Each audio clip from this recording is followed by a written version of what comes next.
lady. She's gonna take me to the other side. I'm feeling nice, my little lady. She's gonna keep me moving on. I'm gonna run till I drop to the break of dawn. Never gonna stop, she's gonna treat me right. I'm feeling good, my little lady. She's gonna take me to the other side. You know I used to smoke too much, and you know I used to drink too much. Take a ride in my car, and you can get me high, high, high. You know I used to smoke too much, and you know I used to drink too much. Take a ride in my car, and we're gonna get real. Come on, baby. Let's take a ride. I don't know where we're gonna go, but first, let's dance.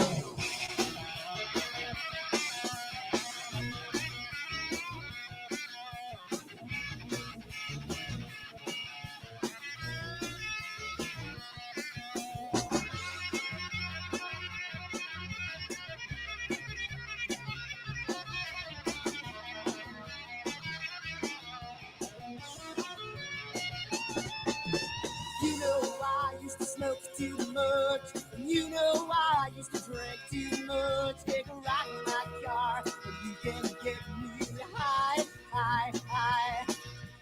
You know I used to smoke too much, and you know I used to drink too much. Take a ride in my car, and we're gonna get real. Oh.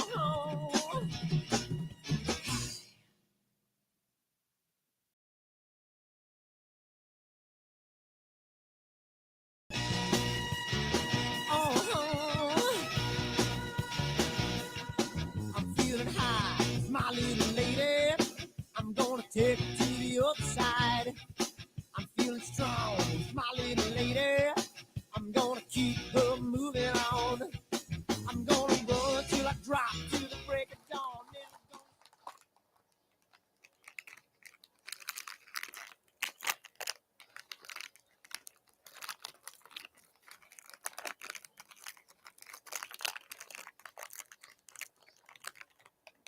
Giottos are so good.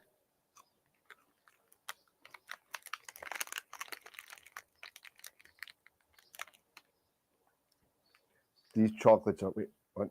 Chocolates? We're here about astrophotography. What are we doing? Wrong video. Whoops.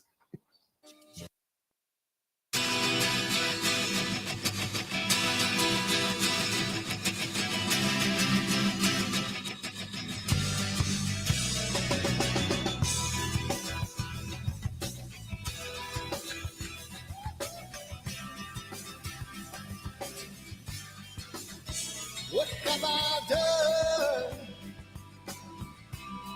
Ooh, what have you seen? Early at night, got in a fight in the candlelight, looking through the screen. Now what have I done? What have you seen? You know there's no future in love when a person has come in between.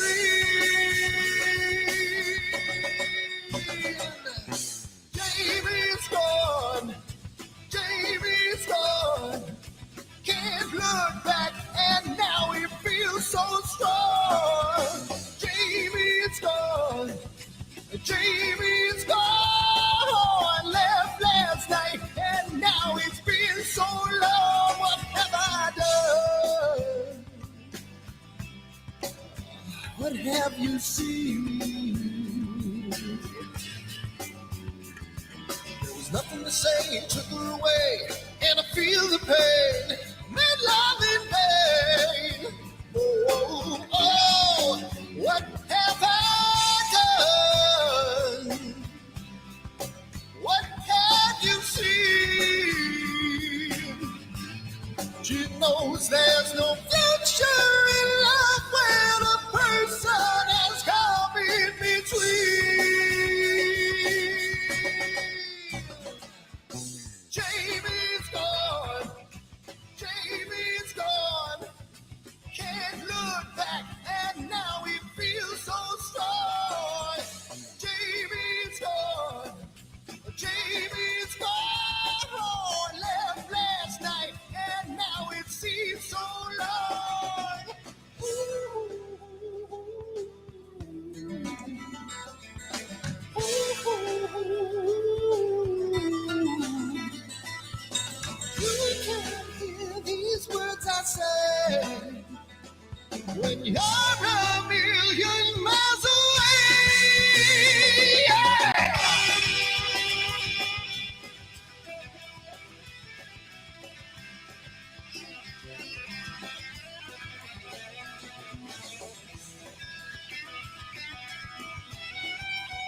my telescope now.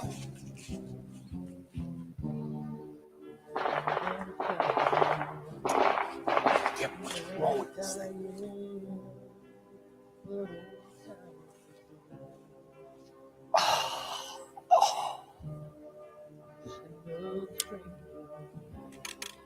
The lost Lone Ranger, can I break this spell?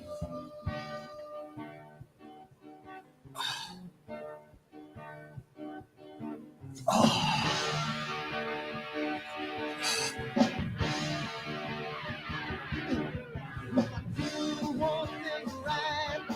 Who I make you do things wrong? If I want that fine line, who I will always take the fall. If I just do them, I can hear from the right. I sleep all day long, then I'm breathing through the night.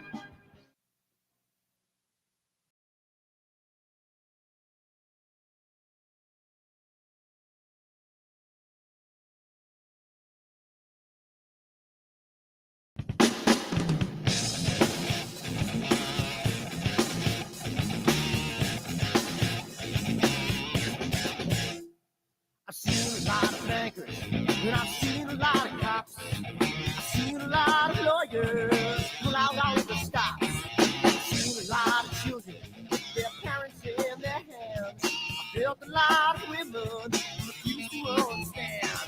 Well, I don't think I understand why we're making such a fuss. And I don't think I understand what's come of all of us. And I don't think I understand why we take this world for granted. I just want to get right back to Guitar Players Planet.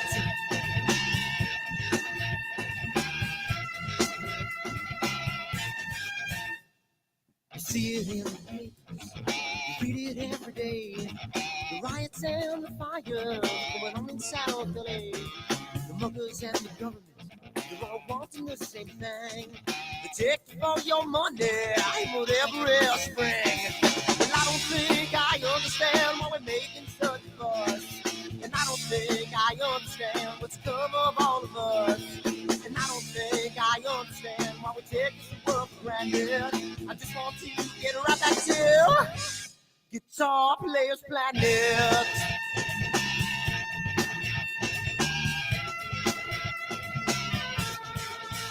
Take me.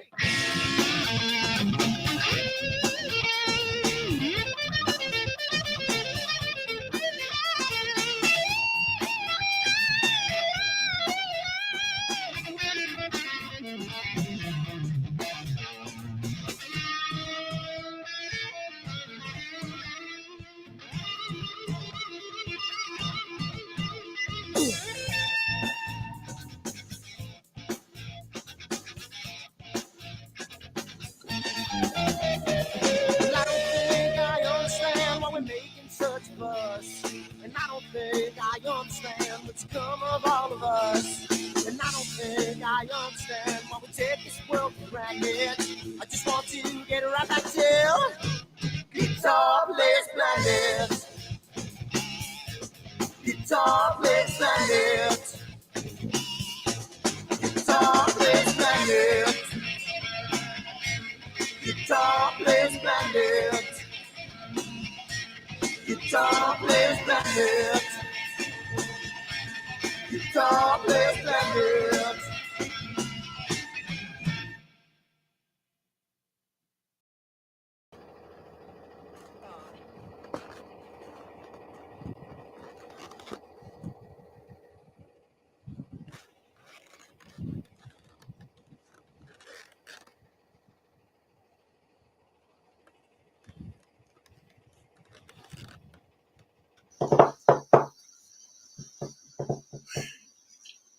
And there's Jesse.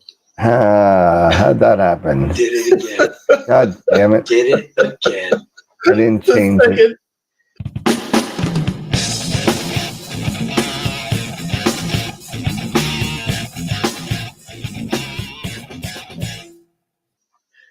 Jesus. What's up? What's happening, peeps? What's going on? Happy Friday. Happy Friday. Happy And Friday. I don't have time to change this stuff anymore. I can't change the names. I can't change anything. Drives me nuts. It's a snow day here. Junk It's a got snow day. changes. Try to please me. Billy Joel. man. What's going on, everybody? How's it going? I'm gonna start howling. Made it Yeah, today. Tom, What? We got snow. We got about 2, maybe 3 inches. You know what we Oh, got? that's nothing.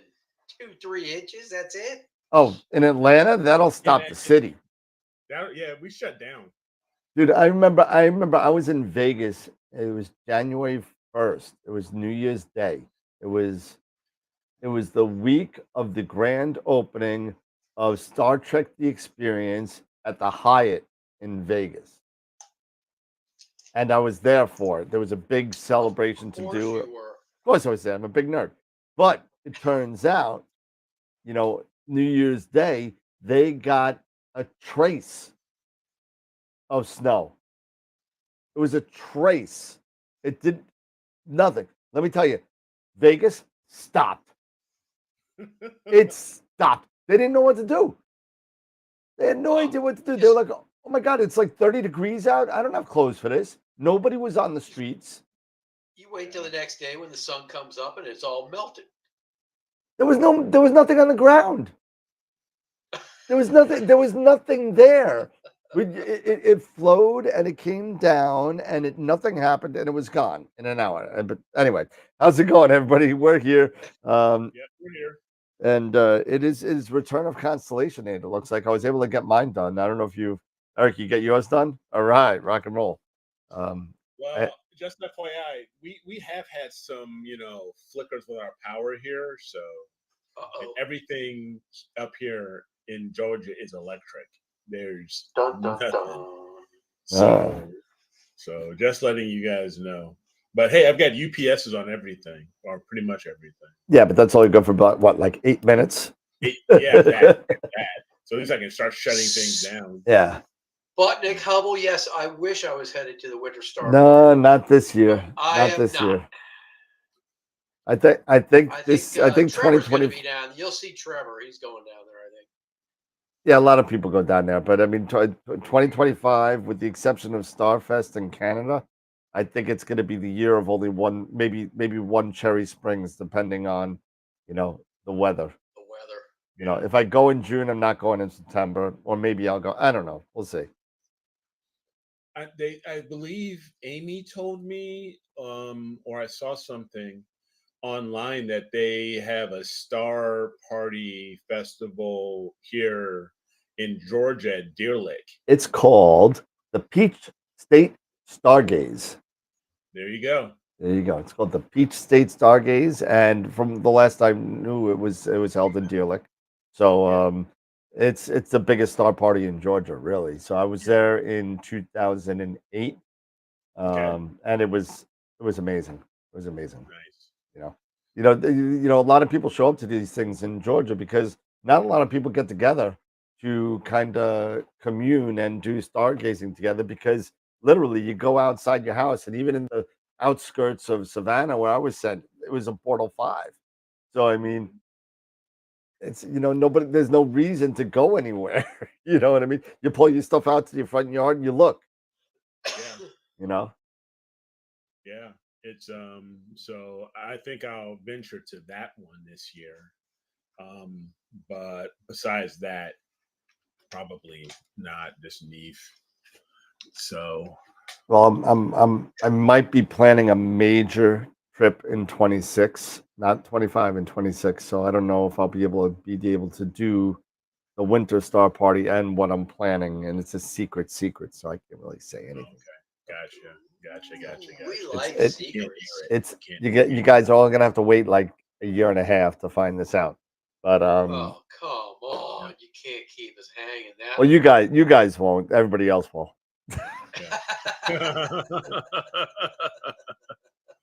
Sorry. So yeah, I want to get a nice travel rig that I can take to the Dominican. So when I go down there next year, I can take a rig down there. And Yeah, you get like a I mean, I've Nix got the 88. GT81. It's got a nice little carry case. You know, I could, and then I've got the WD-20 now. Or Yeah. Oh yeah, you got the know, WD-20. Yeah, use the WD-20.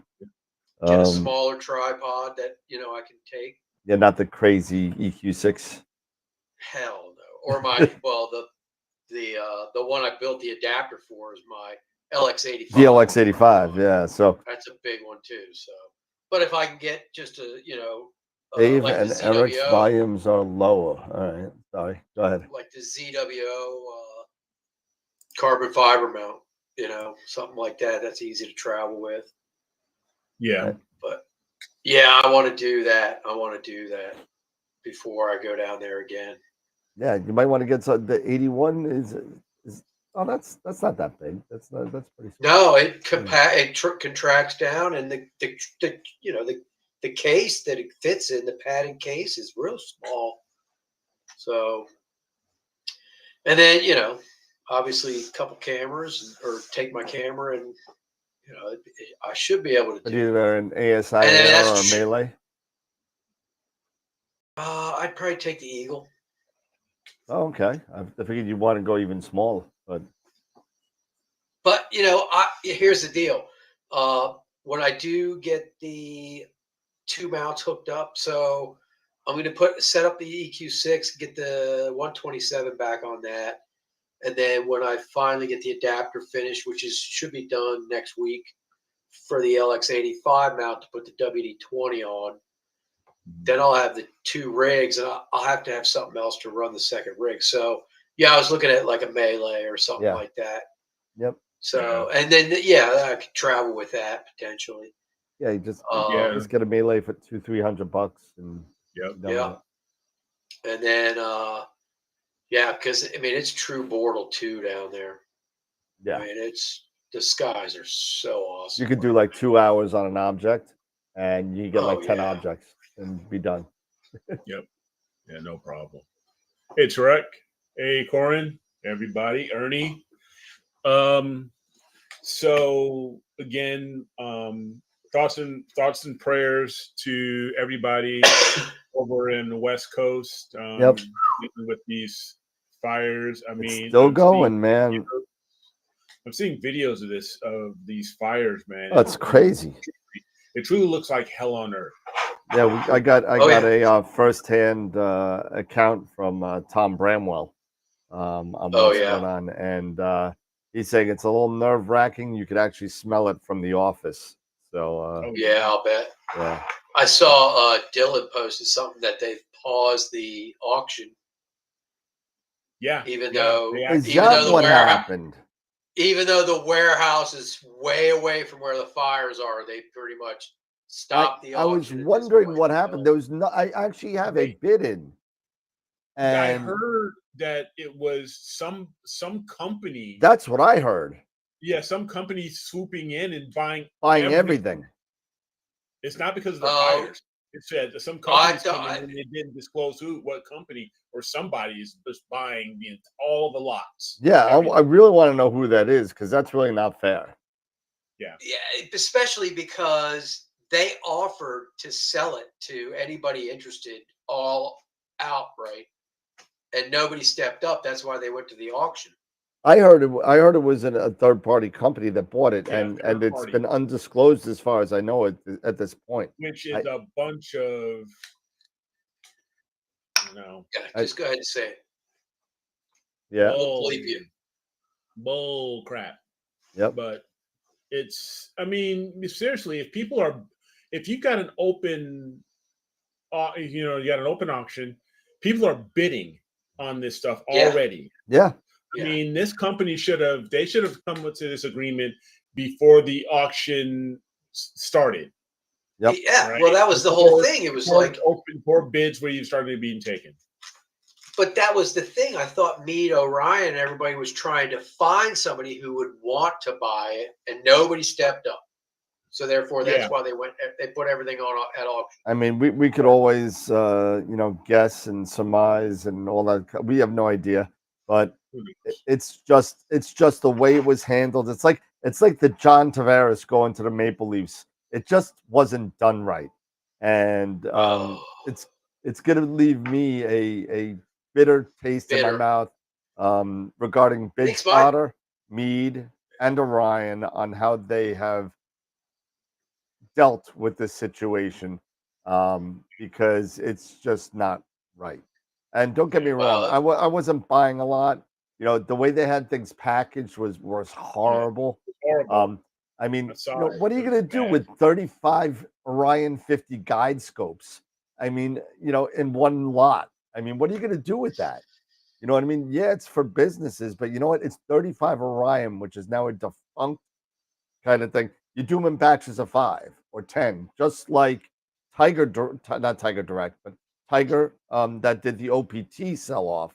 That's Yeah. what they did. And I was able to That's get a right. bunch of stuff. And That's people, right. regular people in the regular public could get a bunch. If you wanted to go get something, if you wanted a guide scope, you could get 3 or 4 and sell the rest on cloudy nights. You had to buy 30. Yeah. And come on. Yeah. But So, yeah, I mean, what are you gonna do? I mean, it's a bunch of bull crap, but hey, more power to them, I guess. If people got, that's another way, these companies and the big guys start screwing a little bit. oh, My guess whoever is it a is, I hope you get company. stuck with the 30 G3 cameras that you're never going to sell. That you're never gonna sell. You will never sell them. Not happening. Enjoy making a fake name on cloudy nights because you're a vendor and trying to get rid of them. Enjoy that. Good luck. It's probably some Chinese company that's doing it. You know what? But would that be kind of dumb too? Because you know what? They're all made there. It was all Chinese company bull crap. I mean, come on. Yeah. It just annoyed the crap out of me. I'm sitting there watching. It was supposed to end at 3:00 in the morning today. Yeah. Today, that's right. Yeah. Today. This morning in whatever, 5 or 6 hours from now, whatever. And would they pull the plug? I go check it this morning and it said close. I'm like, because when you're doing this, I learned from the last one with Tiger, when you're doing these type of auctions, you don't want to bid early because it super inflates the price. Yeah. You know what I mean? Because you get into a bidding war, and that's you don't want to get into a bidding war day one. You want to get into bidding war in the last hour. You know what I mean? And it's just horrible the way they did it. I'm just gonna call bid spotter JT. I'm gonna call it JT from now on. I mean, they didn't have a lot of stuff that I was really interested in. The only things I was interested in, they had maybe 3 or 4 IMX 571 cameras. Yeah, I saw that. But they had some They had cool stuff. They had a few 14-inch ACFs. Yes, they did, and they were all selling separately. If you looked at them, they were, they were. They were all selling separately. But if Dylan said there was an email, I'll tell you one thing: I'm registered, and I had an open bid, and I got no email. I'll tell you that right now. Yeah, I don't think I don't know if there was an email sent out or not, or how he found out that information, but he did a short video on it. Yeah, I want to say yesterday is when I saw it. Yeah, he did it yesterday. And he made it seem like it was because of the fires. But if you're saying it's because I heard from multiple different people. It was a company. Yeah, I heard from multiple people saying it was from another company. So, but anyway, I mean, that is what it is. That is what it is. But again, to all the people in California that's been affected, God bless you guys, and it's devastating. I mean, I'm seeing videos, and like I said, it looks like hell on earth. It really, really does. It looks like a freaking war zone. Pretty. So yeah. Yeah, he did say something. He did talk about Mount Wilson, and the observatory was under threat. Oh yeah, he did mention that. Yeah. He talked about everything there, and then now you got Tom in Prima Luce Lab USA. They're near there. I got an email from Woodland Hills, today saying that they're still operational. They had a thing going on, but they're still operational. But yeah, it's just crazy. Absolutely crazy. But anyway, regarding astrophotography and everything like that, we are getting closer to Mars's opposition. So anybody who's got, a high focal length telescope, a Schmidt or what have you. This weekend, isn't it? There, I think it's the 18th or 19th, if I wasn't mistaken. Oh, I thought it was the 9th or 10th. Maybe it was. I'm not sure. You looked at the calendar, didn't you, the other day? January 16th. The 16th. So yeah, so that's coming up. We are still, and you got the winter constellations going, so we're going to talk a little bit about those. We did talk about, and I haven't had a chance to, but I will when I'm working on the image of the week page tonight, that we want to start getting our viewers involved. If you have a topic, if you have something, like if you're into planetary, you're into solar, or you want to talk about your processing or whatever, is on your mind that you want to get, you want to share with the rest of us, we will love to have you. You can send a message to Dan. You can send a message to me. And we will work things out that, at the end of every, the Friday, last Friday of every month, with the exception of this Friday, of January. I think we're going to do that. This one's going to be on the first Friday. But going forward, I think after that, it's going to be like the last Friday of every month. We are going to have, you guys join us and hang out with us, talking astrophotography, sharing with us if you have a presentation or something that you want to present and do all that stuff. Definitely. We're going to make that time for you guys and stuff. So that'd be cool. Yeah. Corin, okay, nice. He's Corin right now. You're imaging the horse head and the flame. Okay. Yeah, Matt. I could show up buying lots of gear and never using it. Yeah. But we're gonna call that, for for lack of other terms, we'll call that the Scott Cole disease. Yeah. Sputnik, we did not do the December images of the week. My fault. Yeah. Thanks to Dan here. Said he was going to do something, but you know how it goes. Sorry. So we did not do that. And what we're going to do for January, for the 3rd and for the 10th, what we are going to do is I am going to start the image of the week this weekend, and everybody, you guys send your photos, send as many you want, because we are going to choose the top 3. The top 3 are going to represent the 3rd, the 10th, and the 17th. Okay. So we need a lot of entries then. So we need a lot of entries. If you guys have you want to get involved, you want to have a chance to get onto the calendar, maybe a chance to win some prizes, some AstroWorld gift certificates, whatever. Hey, now's your time to do it. Get your images ready. It's going to be up and running tomorrow morning, and and like I said, the top 3 are going to move on to image of the month for January. So awesome. Letting everybody know that. And I gotta say something that really grinds my gears. What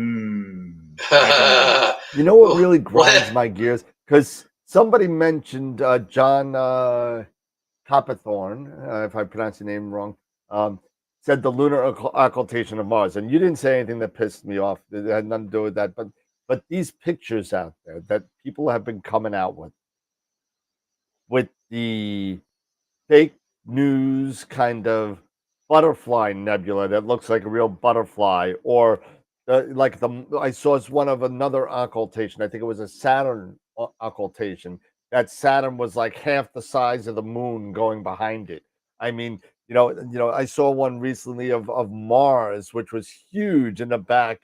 Somebody overlaid, put the moon on top of a picture of Mars and kind of this is what the occultation really looked like. Let me tell you something. And I did something.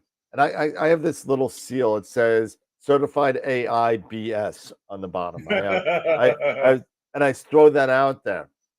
And I don't do anything like that unless it's blatantly fake. Yeah. Somebody keeps on going out there. It's somebody, I forget what profile or what thread it was, insists that it's real, and we all know as astrophotographers, it is crap. Oh yeah, it is not. Please don't get suckered into these, like the new people.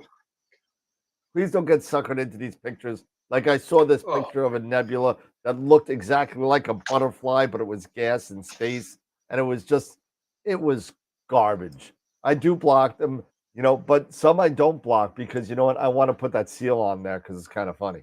So, so I kind of want to do that. I want to be a shout out for these people that are doing this fake BS pictures and saying it's real. Please stop. Please stop. Yeah. You're ruining things because now you're expecting people to take these pictures only to realize that they can't, and it's annoying. Yep, I agree. Yeah, it pisses me off. God damn, we just gave up a shorthanded goal. Yeah. Oh well. Okay. I mean, it just yes, it is the time we live in. It is the I guess the decade of AI. And it's one of these things that I guess Yeah, but it's all more important that people call that crap out. Absolutely. BS. Yep. Absolutely. Because otherwise people would never know. If people don't know, they think, oh my God, that's amazing. No, call it out. If you see it, call it out. That's fake. Fake news. Yeah. I agree. I saw a flood of stuff, Tom, today. It just drove me nuts. And when I saw that occultation blurb, and I was like, I remembered that picture of Saturn behind the moon. Yeah. Crazy. Yeah. How'd you get both in such good focus? Yeah, no. Okay, we got a question here from Alexandra. Cool. Hi, guys. Is that Alexandra Rosa? Yeah. Ah. Following up on a question, I bought an AM3 with the weight capacity of 17.64 pounds. I want to step up from the Red Cat. I want to get 500 to 700 millimeter focal length. What do you recommend? So you have an AM3. And you got the Carbon Star. Not bad. Carbon Star. Will it handle the AM3? Yeah. Oh, sure. Yeah. Okay.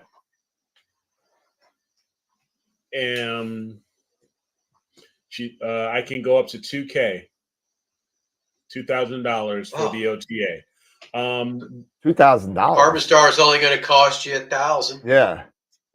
Yeah. It's an imaging Newtonian. I mean, I'm just double checking the weight on it because I know it's going to be within the weight, but I just you got to think about everything else.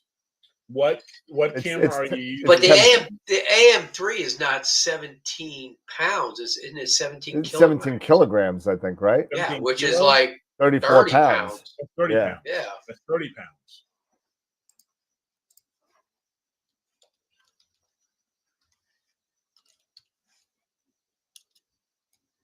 Yeah, and the Carbon Star is light.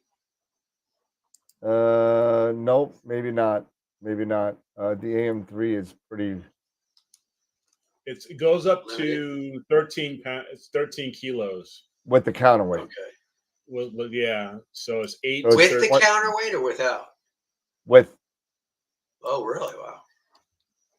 yeah, so it goes up she is right. 28 It is pounds with 17 counterweight. pounds. Oh, So it's 17 pounds. 8K. It's The 8K and FRA 13K. 600. So the FRA Carbon Star is 10 pounds, and figure 5 pounds for imaging equipment. You should be fine.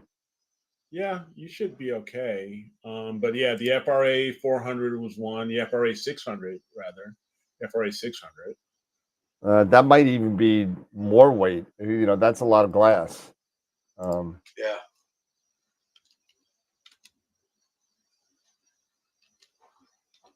FRA 600. And the Carbon Star is only Yeah, the FRA it's 600 is 14 600 pounds. 600 millimeter. Okay, so it's over. Yeah, So you're not going to be able to do that. And that's 600. But if you want to stay in the 400 range, you get the FRA 400. That's only 10 pounds. Okay. But your biggest bang for you, because that's a 600, right? The Carbon Star is 600 millimeters, right? Yeah. So 600 and if you millimeter. get the coma corrector, Coma it like corrector reduces to like 570. 385. It's 385, something like that. Yeah. No, Yeah. the It's one it's a no, it's a 0.9. 0.98. It's a 0.9, as they call it. So it's like literally, it's like, I mean, no, it's 585. So yeah, it goes 585. from Yeah, okay, 600, you're scaring me. Yeah, 600 to 585. I said Yeah. 570. Yeah, so 585. Yeah, 585. Yeah. So that might be the way to go. It's carbon fiber, it's lightweight, it's a newt, so it's a hollow tube. Yeah, it's great imaging telescope. You got to collimate it, but I found, once you get it up there and you collimate it, it holds collimation very well. And with the carbon fiber tube, one of the things I've noticed between it and my other refractors, man, it doesn't ever focus throughout the night. I tell it to focus through the night after, HFR increase and stuff Yep. like that. Mm-hmm. It never, the only time it refocuses is when it switches filters because there's no flexure. It just holds focus so good. I can't wait to. So update on the Starfront. Yeah. And Dave does not get referral fees.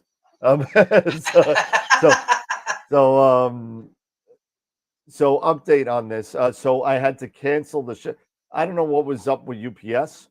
I had to cancel the shipping label. They charged me twice, and they said that my shipping. I'm looking at the shipping label. It says Sean's address and my address. It's from Sean in Canada to me in the United States.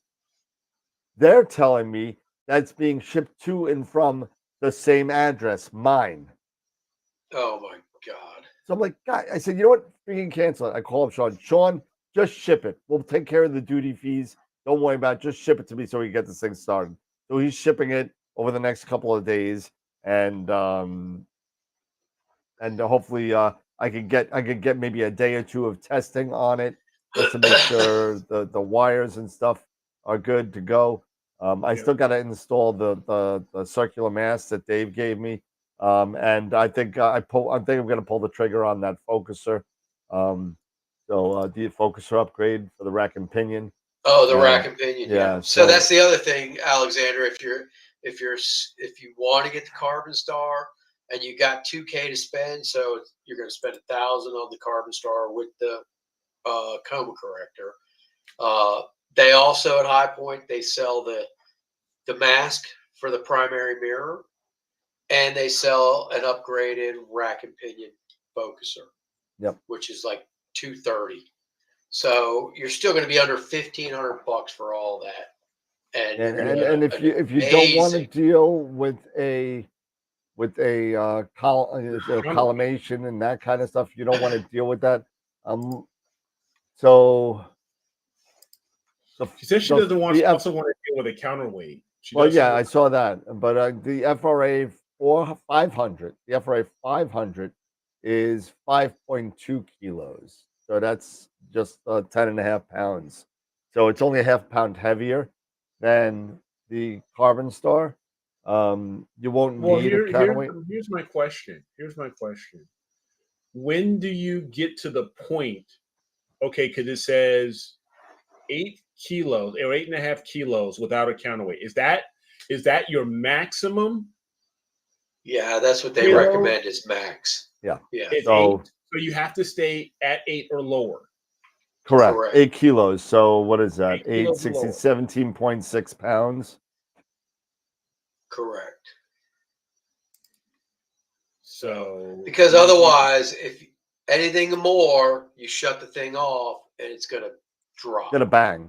The gravity drag will be crazy, and it also increases the more weight you put on. It increases the chance of, like I said the other night, the Suzuki flip. So The Suzuki flip. so 17.6. If you get either one, it's gonna leave you 6 pounds, 6.5 pounds for your gear and everything else. So I mean, if you could do that, do it. hold on. Sorry, guys, I'm a little confused here because if it's a 3.9 kilo weight without a counterweight, that's What's your a max without 3.9 counterweight. kilo? 3.9. That's 8.5. What's a pounds. 3.9 kilo? The AM3. No, it's not. It's 8. Halo. It's 8. Look it up. I'm looking at it right here. It's 8. It's 7 AM3 weight limit. Yeah. Oh, sorry. I apologize. I'm looking at the weight of the mount itself. Yeah. Okay. Yeah. Oh yeah. Yeah. I'm No, sorry. it's 8 kilos and 13 with a counterweight. Yeah. Duh. No. Okay. My bad. Don't get the 600. The 600 would be too much. too If you get much. the FRA 400, the 500 or the 400 would be nice too. So the 500 weighs- 500 is on the borderline. The 400 would be fine. Yep. You can also, there's also the FF80. They advertise it with it. What's the focal ratio of the 400 and the 500? I think it's 5.6. Yeah, Where 5.6. the carbon stars going to be F3.9. Well, whatever that reducer is. It's 4. So F4, yeah. So Yeah. So it'll be a little faster, So, but Yeah. depends what you want to deal with. I mean, I like refractors. I might go with the FRA 500. Ooh, excuse me. I like Sorry. refractors, but I am enjoying the Newtonian. I'm sure I will if I ever get it off my countertop over here. I'm enjoying it because I have found literally that it doesn't take as much time to get good data with that Newtonian. Yeah. Yeah, it gets pretty darn quick. It's Because so that's fast. like what, an F3 point? Well, with the reducer, it'd be like F4 with the reducer. It's like F3.9. But yeah, it's quick. Yeah. As opposed to my refractors, the 127's F7, and my GT81's F5.4. Yep. Yeah. So. Again, and it also depends on your skies. So what kind of speed do you need? Are you in a heavier light polluted sky where you want to grab those photons quicker? I am. We are, yes, you and I are, but I Yeah. don't know where I think Alexandra's here on Long Island. I'm sorry. Okay. So she's going to want. I've actually met Alexandra. She came to Camera Concepts when I worked there, and I did I autographed her bill of lading, I guess, and it's my first autograph ever, and only. Nice. And only. I love it. Oh, I'm gonna get one. I'm gonna have to get one from you when we meet at Neat. I've already got him, bro. Nice. I already got you covered, man. I already got it covered. So Sweet. It's nuts. But yeah, so the Newtonian or the refractor? Newtonian or refractor? It depends on the person. It's kind of, you got to kind of figure that out on your own. Yeah. Both of them are It great was a little choices. bit of a learning curve for me when I switched to the Newtonian, but it wasn't that hard. It was so much easier. I went the route of the RC, and that was a nightmare. Yeah. And I was a little hesitant doing the Newtonian, but it was so much easier. Okay, so Yeah. Alexandra, if you're going refractor, I'm gonna steer you towards ASCAR because I don't sell CWO. How about that? so, so, so look, shameless plug there. But you And know nothing what? wrong with ASCAR. ASCAR is good. No, I ASCAR mean, is great. I love my 400. My 400's awesome. I love it. That was my travel scope to Nebraska. If you want to go really, if you want to go really far, you want to really expand things. Think about the a 6-inch Schmidt. Yeah, I guess. If you really want to that's go pretty far. heavy. It's only They're 10 pretty pounds. heavy. Yeah, it's about the same. It's about 10 pounds, but It's about 10 pounds. but A 6-inch Schmidt, about 10 pounds. then again, you know, everyone's ASCAR. You know, and listen, you know, there are a lot of great scopes out there. If you want, just go to the website, look at what we got, and you can take it from there. I obviously don't sell certain vendors for obvious reasons, but I got Yeah, what I I mean, got. obviously the Carbon Star you're only going to be able to get through High Point. Yeah, It's and I have one. I it's bought their one. house brand. As a matter of fact, it just is fully. It got fully paid off from Bread Financial before it made it to Texas. It's still here. Hoping to get this down there by my birthday would be nice. That'd be February 1st. That'd be nice. Kevin have a spot for you ready to go. What happened? Does your is it Kevin? Is Kevin? He's the one down there, or Bray? oh, is it Bray down there in Texas? Bray Falls. Okay, yeah, Yeah. but they have a spot ready and reserved for you and everything. I haven't paid for it yet because I've been waiting for once I get the tracking number from Sean. Love you, buddy, but I'm waiting for the tracking number. But once I get the tracking number, I'll put the deposit down on the pier because that'll give me a couple of weeks to kind of get the mount together. I mean, we're using the Nix, right? So Yeah. we're using the Nix, which I have one, so I've tested it with that. I've tested the Player One camera, so that's not the problem. The only thing I got to test, I've tested the focuser. I got the Sesto sensor on there. That's done. Okay. The only thing I need to test is the filter wheel, and that's it. Oh, you've got the Player One filter wheel, right? What's up? Yeah, the Player One filter wheel. Yeah, it's everything. Yeah. Player One filter wheel, Poseidon M with Optolong filters. So that's gonna be nice. Yeah, 3 nanometer in Border One. Even though might be overkill, but that's what we got. At F4. At F4 in Border One. Gonna crush. Oh my god. Dude, I'm gonna do like 5 images a night and only do like 2 hours each. I'm gonna do like 15 minutes of filter. Oh god. Gonna crush. It's gonna be crazy. Yeah, it's gonna be nuts. It's gonna be nuts. Cool. Yeah, Alexandra, feel free to call me whenever you want. You got my number. I'll steer you in the right direction. So we ready to do some constellations? Sure. I'm ready. And I was thinking about this, Eric. I was thinking about it. You know what I mean? And I know how good that you are with the mythology of it. Mm-hmm. What do you think about? I mean, and this is up to you. I don't care about it. You're obviously better with the mythology. That's your thing, the mythology thing.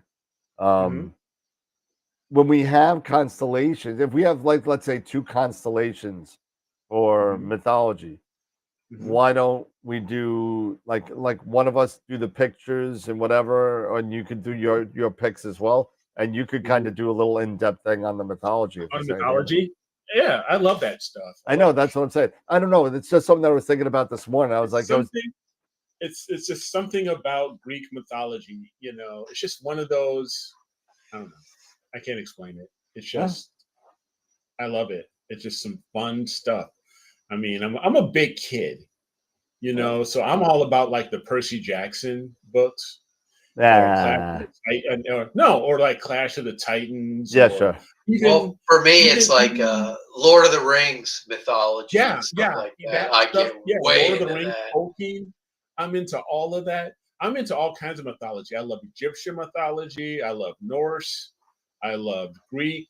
I mean, it's great. I love it. It's a lot of I fun. don't So, know. It's just something I think about so it. no, no, You know, no. That may not be a bad idea. That may not be a bad you idea. know, We can do I that. don't know. But you want to lead off? You want to lead off? Oh, you know me. Mine's only like 3 minutes, so I mean, So that's okay. So Let me see if I got this thing hooked up first because Because he's got his buttons all screwed up. my buttons have been screwed up for years. Let's see that and that.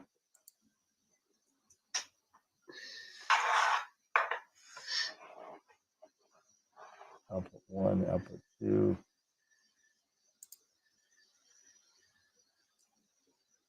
Let's see if that works. Do I see the mouse? Yes, I do. All right. Let's move this out the way.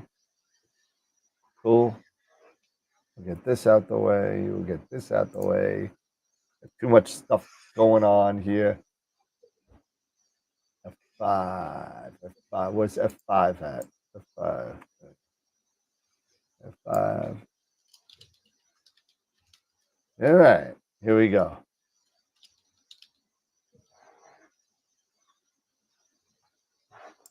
All right. Here we go. So, all right. So I drew the Carina constellation on tonight's little constellation talk, and Eric is going to be doing. What are you doing, Eric?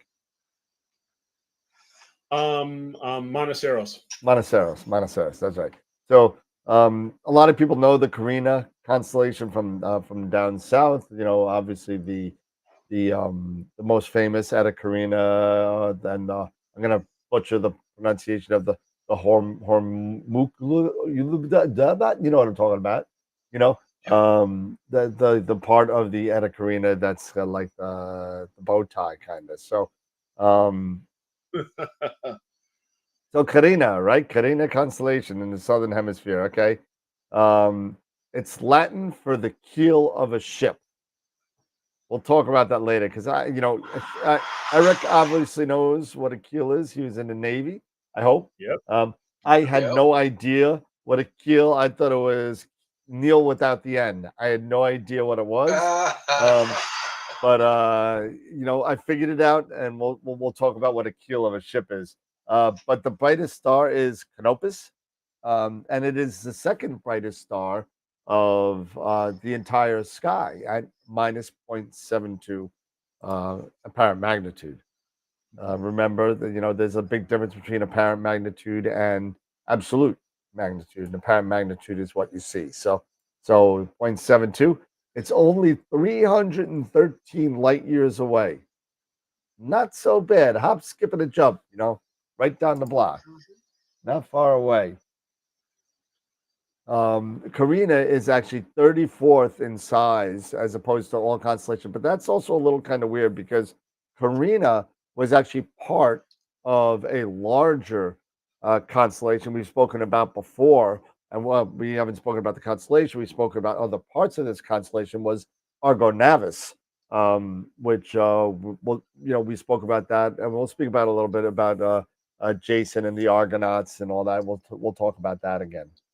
It was introduced by Ptolemy again in 2nd century AD. It's in quadrant SQ2, so southern quadrant 2. It has a lot of exoplanet systems. It's got 11 stars with planets around them. Pretty amazing.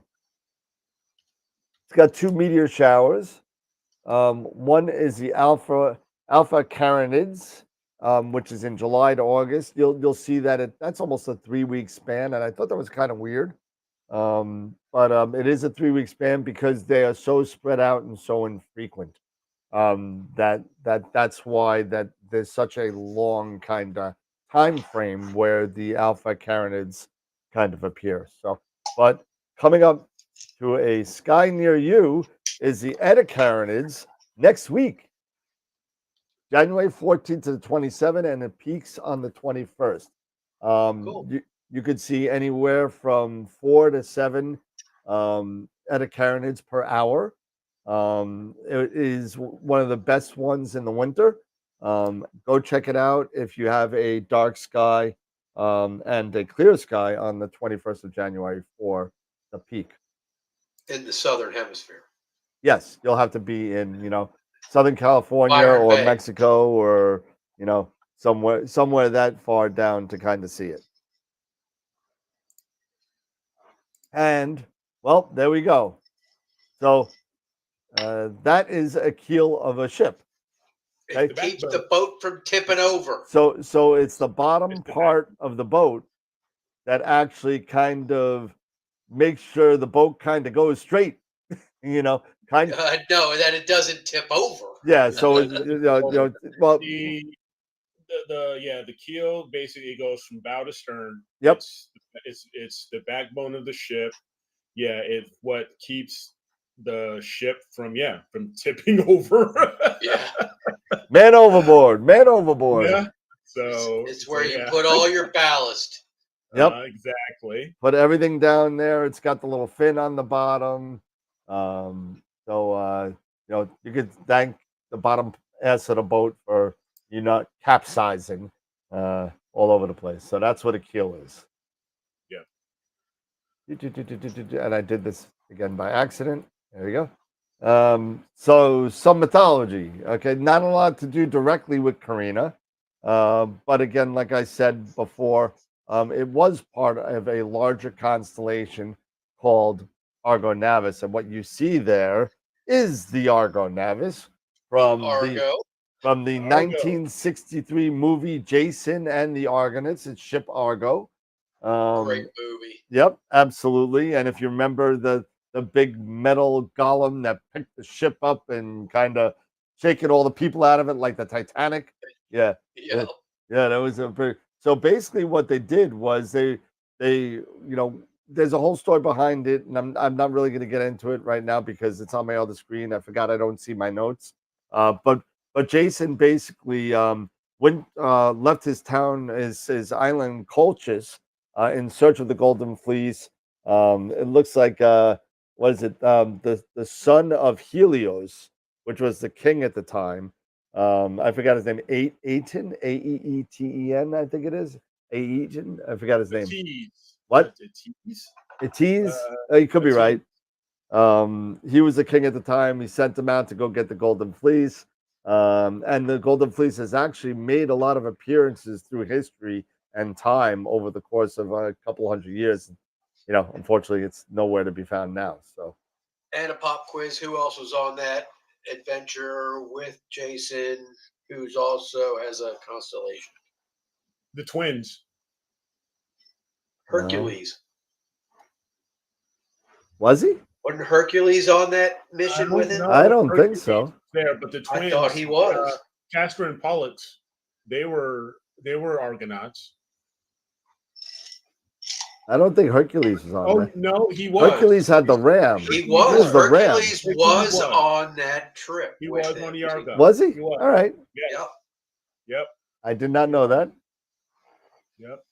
Okay. He was the muscle. He was the muscle. There you go. Yep. So we'll get the big gun out of the bag right now for Dan's pick number one. Obviously, if you're going down south, you cannot go down south and not look for this.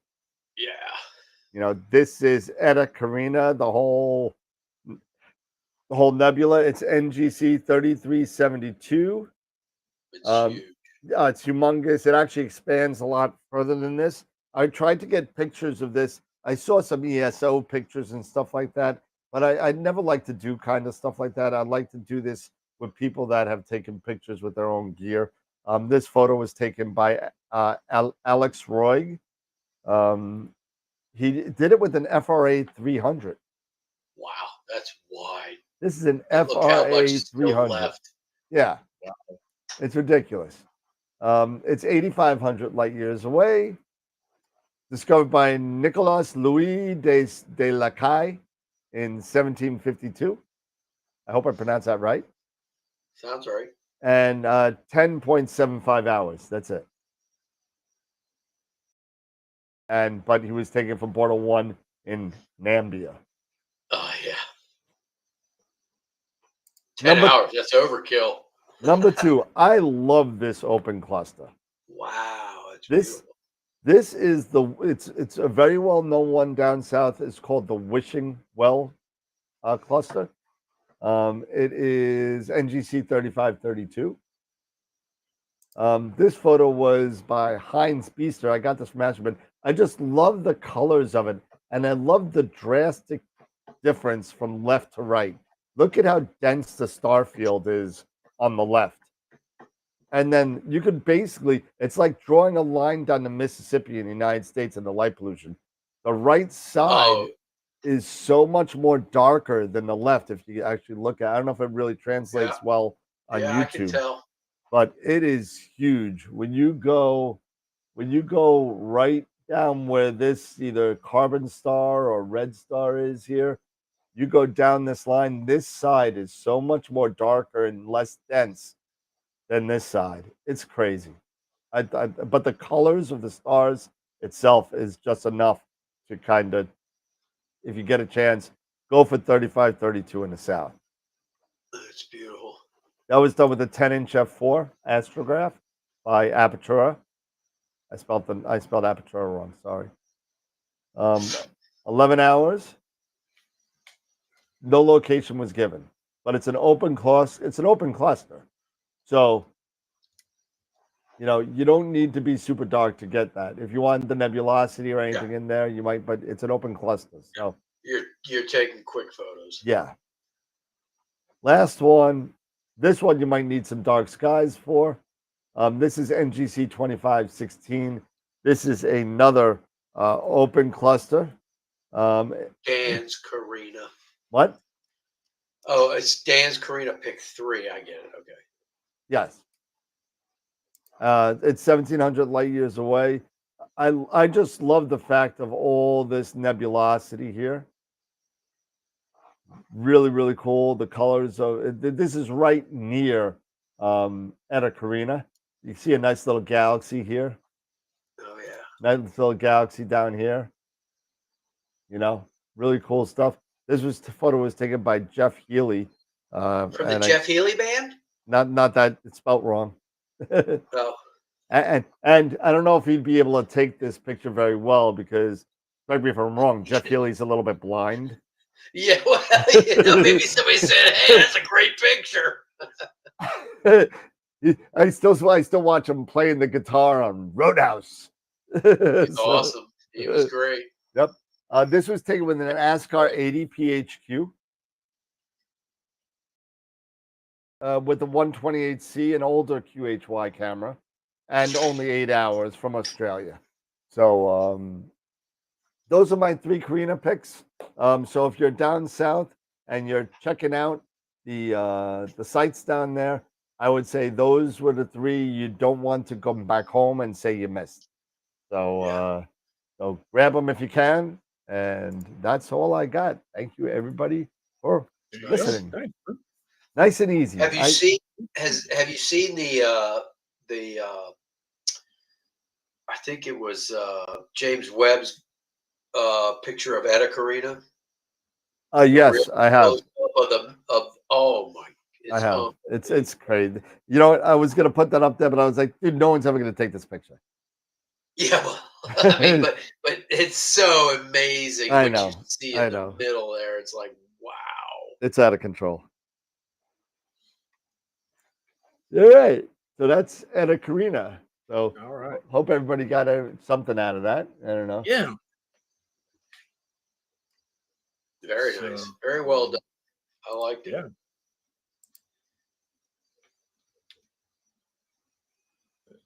That's one of those ones that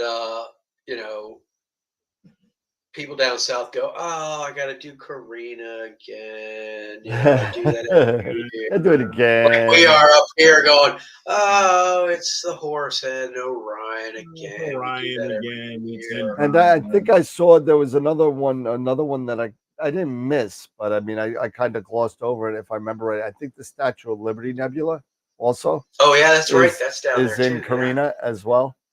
So I think you're right. Yeah. so there's another one.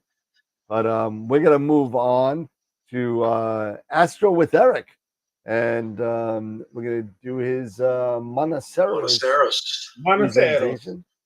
Yeah, And Monoceros. I'll get rid of that, and I'll get rid of this, and you're all set, ready to go. The unicorn. The unicorn.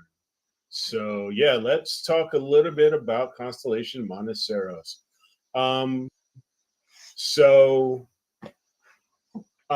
real quick, just letting you guys know, right ahead off stop, there's no mythology in this one. There was no stories, no mythological stories. You would have found surprising, it's being named, the unicorn, but there were no mythology. There's no mythological stories behind it. But it is in the second quadrant of the Northern Hemisphere, and it's ranked number 35 out of 88 in size of the constellations or the modern So we did 34 and 35. Yeah. So it covers 482 square degrees, and it can be observed as high north as 75 degrees and south 90 degrees. So Monoceros is Latin for unicorn, and it was discovered by 17th century Dutch astronomer Petrus Planetus. And it is a member of the Orion constellation family because it neighbors Canis Major, Canis Minor, Hydra, Gemini, Lepus, Puppis, and Orion itself. And its genitive name, the name they name after the star, they name the stars after is Monocerotis.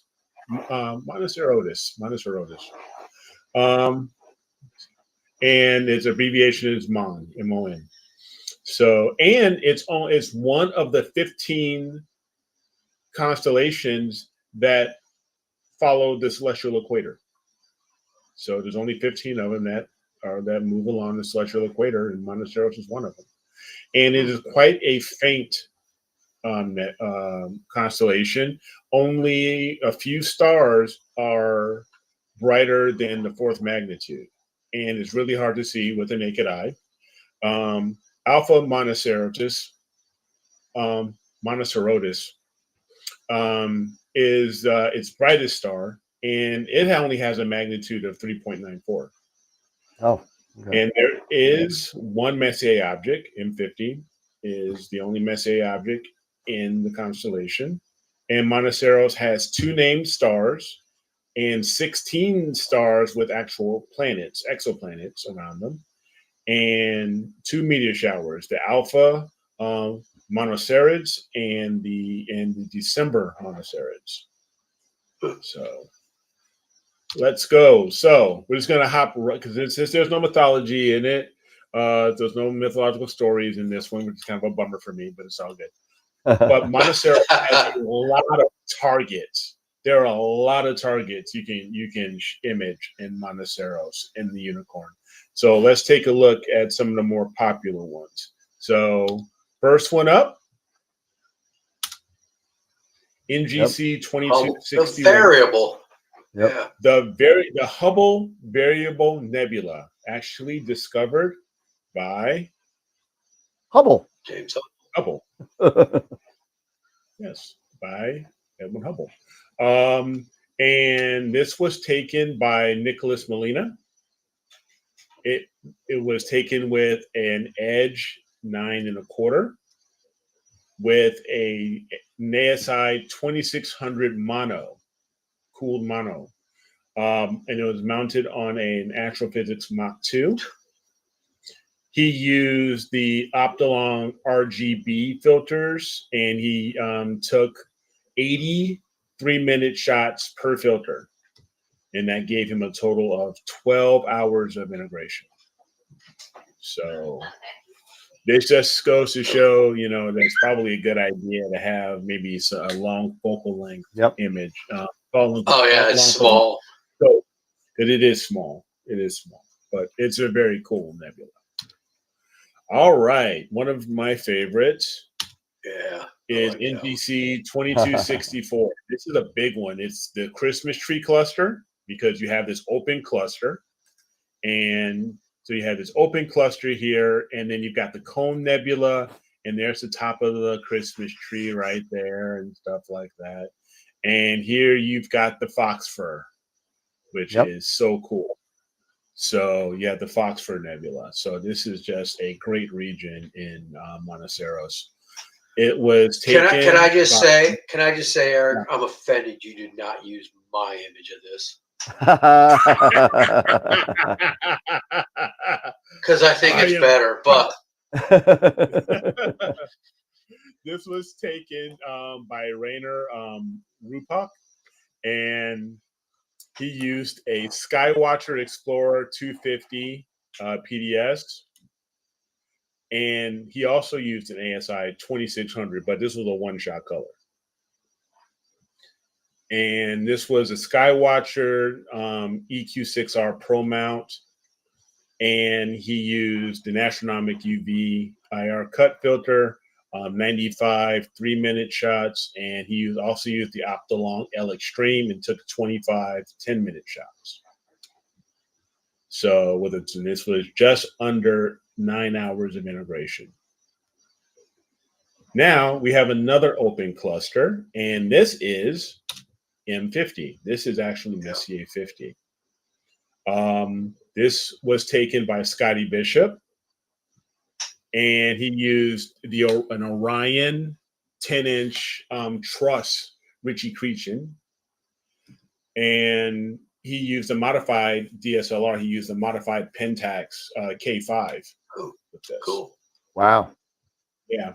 And he used a SEM60, an Ioptron SEM60, same mount as I have. And this was 60 3-minute shots, 180 seconds. So only 3 hours. And when you're taking open clusters like this, you don't need a lot of time. Nope.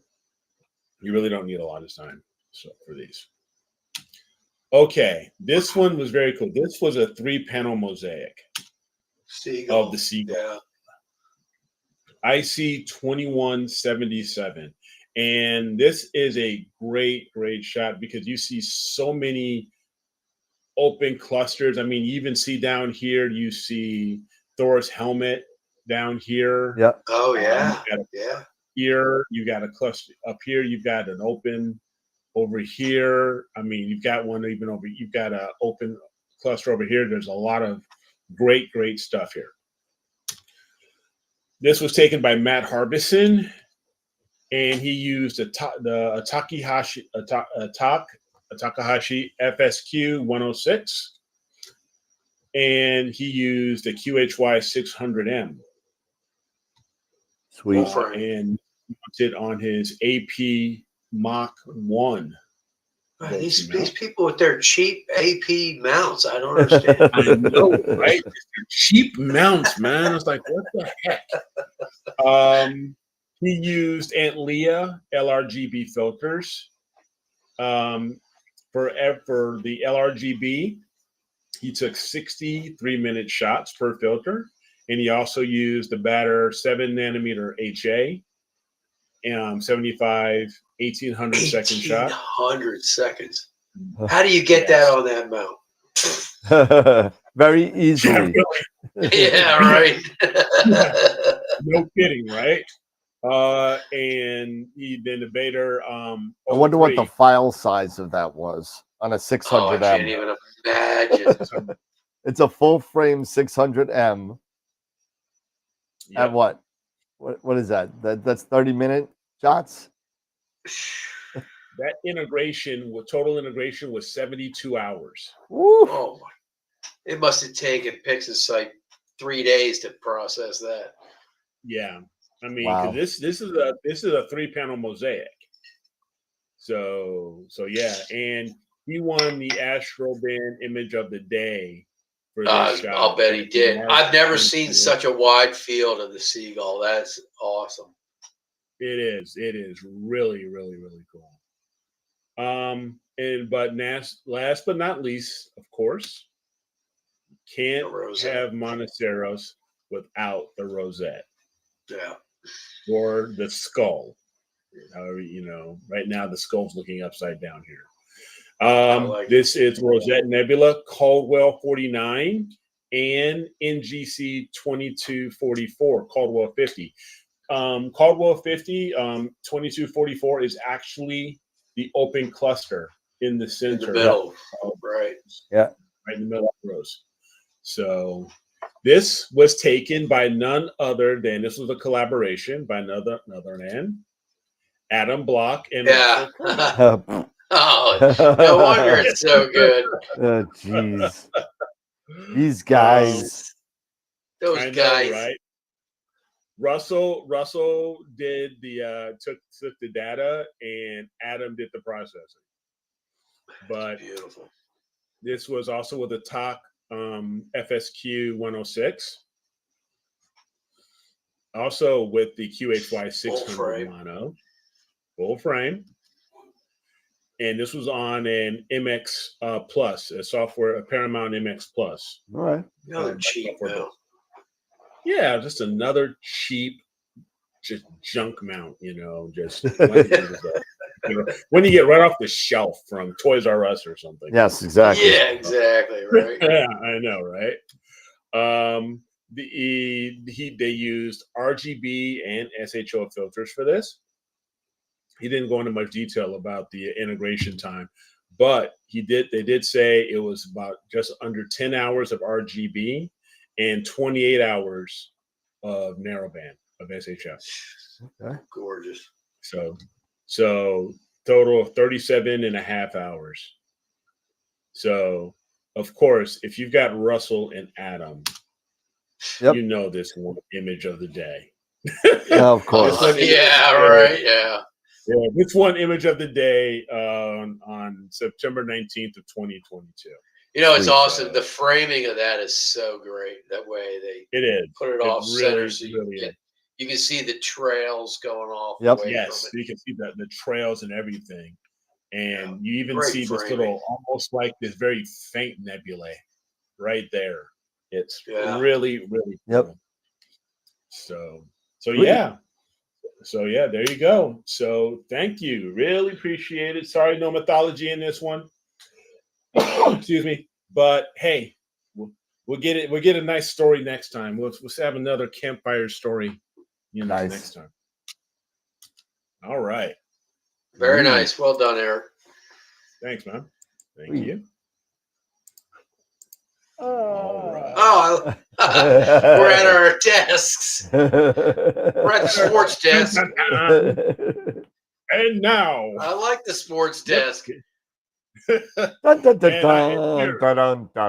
is. Dave's got the sports desk over here. And what do I get stuck with? I got the weather.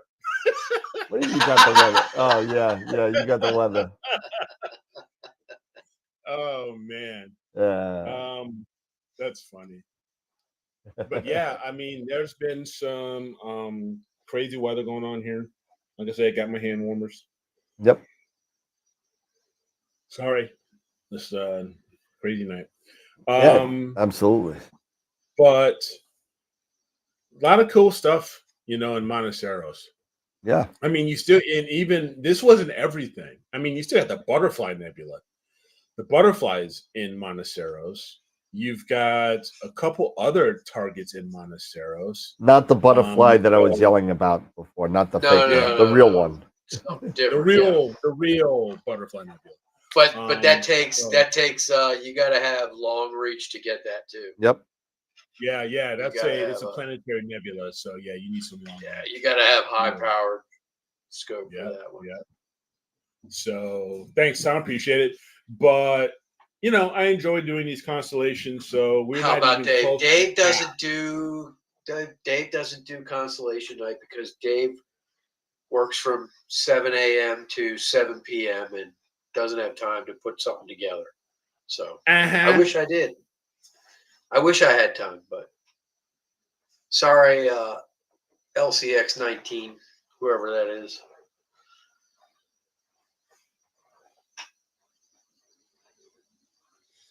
So yeah, everybody just giving me all kinds of grief about me shoveling my driveway. Yeah, right. Yeah. So where was it? There was I almost found the fake butterfly. I can't find it now. Anyway. Oh, there it is. There it is. Here you go. So this is, just so you know, this is the butterfly nebula that's been going around all over the internet on saying it's a real nebula. Here you go. This is the thing that I saw. This guy.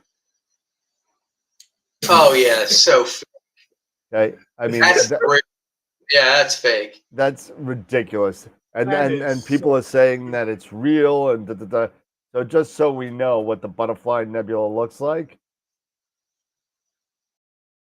There you go. That's a butterfly. And that's very close up. Yeah, that's very close up. That is highly magnified. You know, there are plenty of other ones, you know, but there's so many fake ones out there that make no sense. That's just ridiculous. You know? Yeah, I think it's just people trying to. They're trying to get clicks. They're trying to get clicks. Yeah, that's all it is. Clickbait. That's all it is just clickbait. That's all it is. But stay away from the garbage. Yep.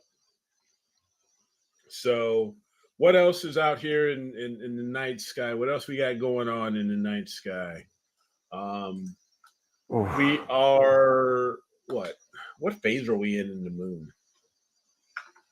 Oh, it's pretty big. It was up during the day though, so yeah, we're waxing, so at 90%. So we're getting close to full moon. Hey. Yep. Because full moon is next Monday. Full moon's next Monday. So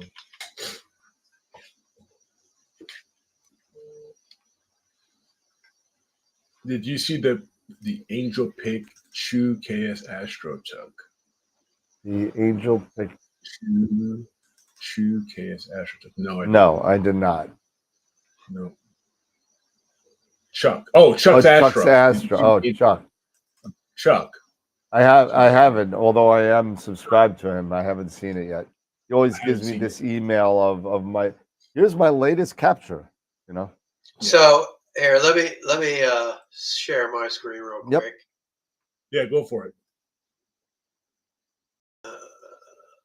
Entire screen. All right. So how can you not? I'm offended, Eric. Look how beautiful that one is. Look how beautiful that is.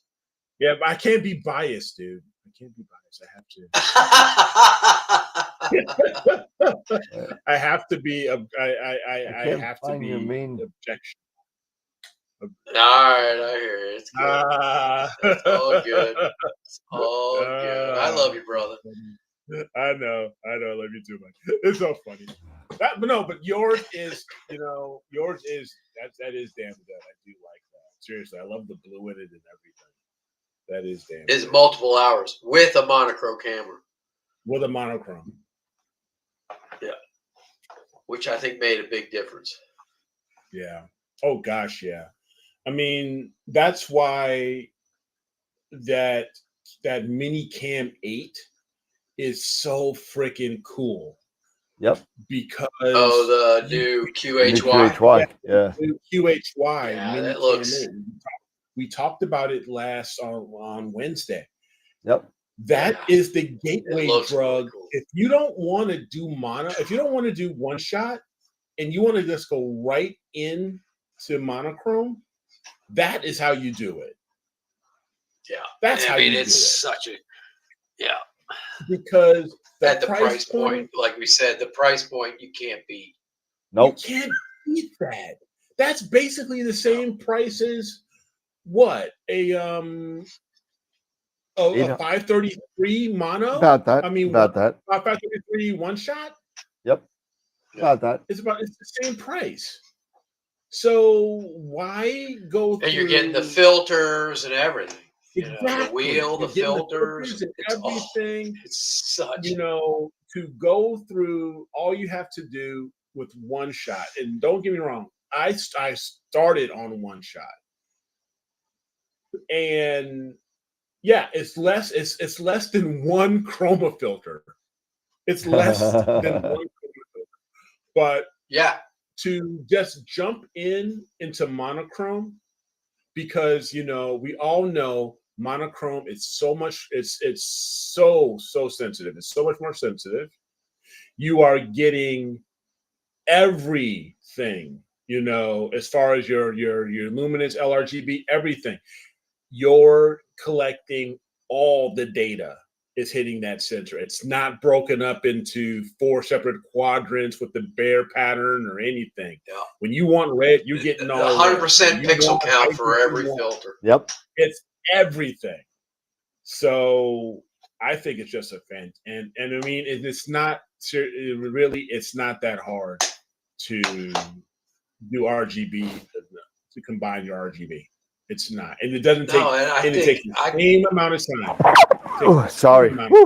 Bless you. And it takes, as far as the processing, it takes the same amount of time. I think processing, you'll find out it's a lot easier to process when you have the channels separated out and everything. They fit together better. They blend together, and you get less noise and blotching. Oh man, Bless you, Dan. Allergies. Couldn't hold that one in. Woo. Yeah, once you go mono, you never go back. I know you don't. Yeah. You don't. You know, so you don't. Very, very true. But Ernie says, but when you got one clear night a month, if you're that bad off, there's a definite trade-off. There's a definite case with, you know, if you don't get a lot of clear nights, or you don't have a lot of time, maybe if you only have the time to image, you know, so often, then you can make the case for it. But overall, but I would say, Ernie, you know, even if you do get that one night a month, it's still just get whatever you can in all your channels and put it together and see what that one night a month in mono looks like compared to your one shot color. And you're probably surprised at how much better it looks than if you got one night in one shot color. Yeah. And, you know, and you just put it aside. And next time you get a clear night, go back to it. Do it again. Do it again. Do it again. Well, it takes commitment. Yeah, it does. Yeah, it does. It takes it takes commitment, yes. But anything worth doing is worth doing well. And it takes commitment. Yeah. Wilfredo's asking, how do you know how much time to get on each filter? Is there a ratio of your RGB and L and or HA? I know what I would do, but I want to see what you guys would do. Well, for me, as far as go ahead, Dave. Well, depending on the target, but I mean, obviously, HA is going to be the one you want to get the most, and O3. Depending on the target, you know, some targets are S2 rich as well, so you want to get a lot of that. In fact, I just was doing the jellyfish. A lot of S2 in the jellyfish. Yeah, a lot of it. You get that nice gold. In fact, the HA and the S2 in the jellyfish nebula are almost identical as far as signal. Yep. And there's barely any O3. That's true. So you could do, you know, on a target like that, you know, with a good mono camera and good night, anywhere 5 to 8 hours each, S2 and HA, and then which, if anything, you want to then try and get as much O3 as you can. You know, boost that to 10 or 15 hours of O3, just so that little bit of O3 that's there, you're going to maximize it and try and get the most out of it. So that's my thought. Most HA, you don't have to get a lot. I mean, it's there. It just depends on what your target is. I think what Star Walking is talking about, like if you needed to do a ratio to RGB to L or HA, what would be like not a rule of thumb, but at least somewhere to start, because a lot of times you don't need a lot of RGB as opposed to luminance. Your luminance, where Correct. you get all your detail from it, or if you're doing Correct. HARGB, a lot of people have been doing now. So now, all you need with the RGB is enough to swamp the noise. Yep. Just get over that signal to noise, get your signal higher, and swamp your read noise, and then just shoot a ton of friggin' luminance, because that's where you're going to get your detail. Yep. You're going to put your RGB together. You're going to make nice, colorful image. You're going to blur it out, and then you're going to take that luminance and you're going to sharpen it, make it look really sharp, and then lay that over top of that RGB. It's going to look beautiful. Yeah, I mean, normally what I used to do when I was doing either HARGB or doing narrowband with color stars with color filters, or I'm aiding HA to a broadband target like a Galaxy or something like that. Like on a Galaxy, you're doing a lot of RGB, and you're getting the just to get the different colors. But as a rule of thumb, what I used to do is anywhere from a third to a half RGB. Based on your, so if I did 4 hours HA, or 4 hours luminance, I would do 1 hour of each of the filters. 1 hour of each color filter. And that's just somewhere I started out with. Really, like to your point, Dave, it does depend on if it's a broadband or narrowband target and what's in that target and all that. But if you're just talking like a rule of thumb on, I'm doing everything, how much RGB do I really need? I'd say probably a third to a half. But that's you're gonna have to. It also makes a difference on your image train too. So what camera you use and what filters you use and how restrictive are your filters. All that kind of stuff is in there too. But start with that, and if you like the results, leave it. If you don't like the results, shoot a little bit more RGB and then throw it in there. It's not going to hurt. Yeah, I'm usually about the same way. I am about, if I'm doing 6 hours of luminance, I'm probably doing 2 hours on the color filters. On the color filter. Yeah, that's a third. And when it comes to the narrowband, I'm usually either doubling or tripling my luminance. Which would be your HA. Your HA or my O3. Yes, my HA and my O3. So that's for me. Like I said, that also depends on what's rich in that target. Correct. Yeah. Because when I did the jellyfish, I put it all together, and but what I used as a luminance was the S2. I didn't use the HA as the luminance. I used the S2 because the signal on the S2 was so awesome. I'll show you a picture. I have it. Here, I'll show you the picture. Let me share. Because I think some of my later narrowband shots, I was putting in like narrowband. Putting in like 3-4 hours. This was a little over 5 hours of SHO, and that was using the S2 as the luminance because it has so much signal. I wish, I would have rather have gotten more O3, because there's a lot of O3 regions around the edges of Yeah. here Yeah. and over here that you just don't pop. But because I had limited time to do it, and I haven't had a clear night since, I haven't been able to do it. But if I could, I'd get another 5 hours alone on the O3. So I thought it came Now out pretty this good. is also with the Carbon Star, right? Yeah. Correct. That's what the Carbon Yeah. Star. So it came out good. You've got a focal ratio, so you don't have to put in a lot. No, but at the same time, those things like the having to deal with what's in your target, what's there, what do you have to really concentrate to really pull out, and in that target you got to get a lot of oxygen, or else you're not going to see that much of it. Yeah, that's just like the squid and the flying bat.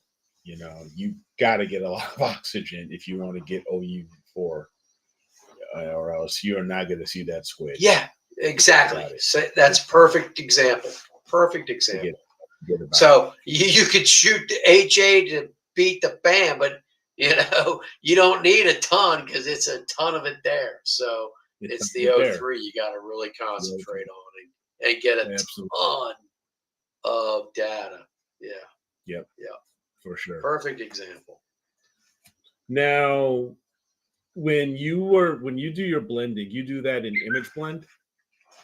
Some of it, yeah. I mean, I initially I'll start off with just channel combination, SHO, and then I'll do like narrowband normalization to kind of equal out, kind of try and boost the O3s whatever I can, boost the S2, and then when I go into, once I want to lay my luminance, once I figure out, okay, what do I want to do for luminance? And like Tom suggested, I could potentially put the S2 and the HA together and create a super luminance kind of thing. Yeah. Do like a 60-40 blend with S2. Right, exactly, something like that. I could do that. But then I typically, with the luminance, I'll just punch out the detail and do that. And then I'll put it into image blend and do a overlay or screen it. I'll screen it in over top. And I do it all starless and everything like that. Once I put once I get everything, the individual channels, I'll pull the stars from all the individual channels. And then I'll put them together and everything like that. Do everything after the stars are already out, because I want to use the narrowband RGB star script so that I get natural looking stars. So, and that is awesome. Shooting narrowband, doing SHO and stuff like that is, it for forever and ever and ever, you just got wonky looking colored stars. Oh yeah. But now with they're either blanched out or purple or purple. So and if they're purple, you can invert them, remove the green, but then they all look white. Yep. And then you're like, well, now I'm stuck with just all white stars. Yep. So, but with the script from Frank, it's great because it gives you natural colored stars. And now I don't have to shoot RGB just for the stars. I could do all just narrowband and make my stars look natural. It's greatest script ever created. I forgot, for people like me that do narrowband, Yeah.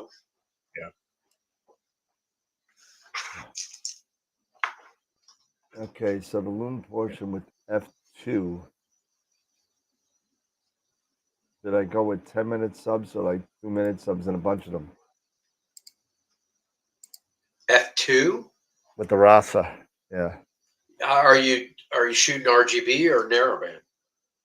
I mean, if you're shooting RGB, he's asking about the lumen. He's asking the lumen. Oh, luminance. Oh, yeah, 2 minutes. 2 minutes should be fine. Oh my God, yeah.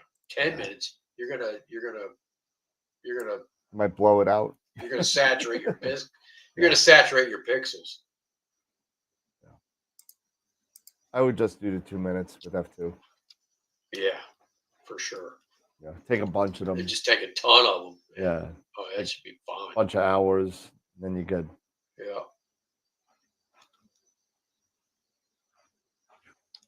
All right. So what else? What else we got? It's 9:35. We're all in the same end zone. Yep. Yeah, we are. For me, just don't forget to get ready for the image of the week. I'm working on it, and we'll have it set up for you guys. And we'll also be working on the entry, information as far as submitting, a request to us or whatever you want to call it, to join us. If you whatever your presentation idea and stuff like that. Absolutely.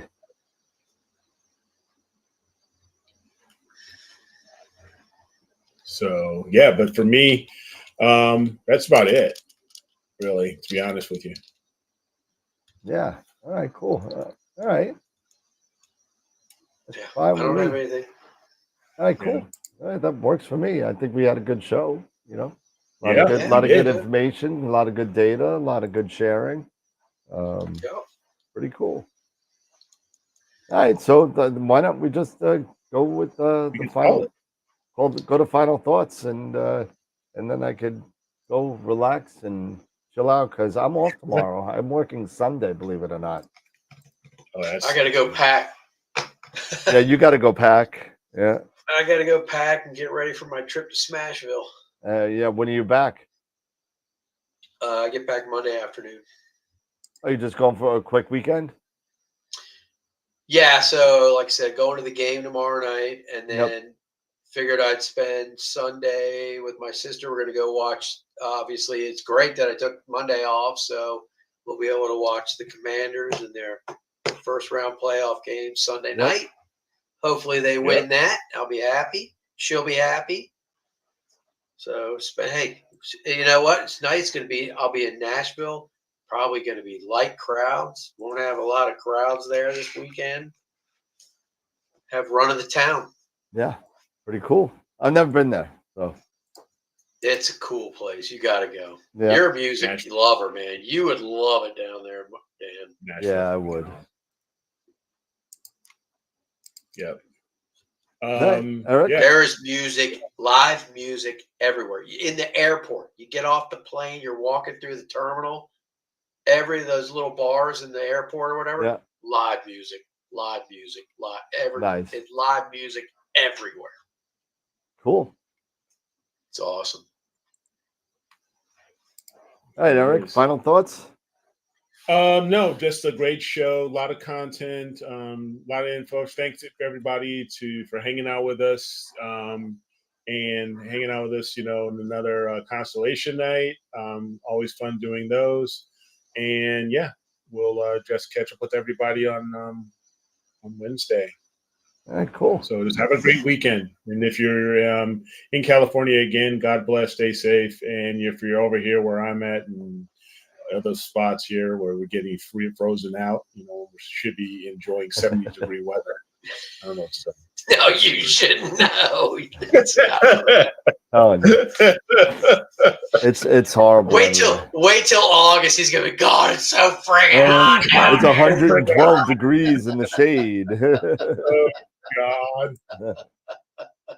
Oh, all right, everybody. Well, have a good night, everybody. It's that time, so I mean, we're gonna go to bed here.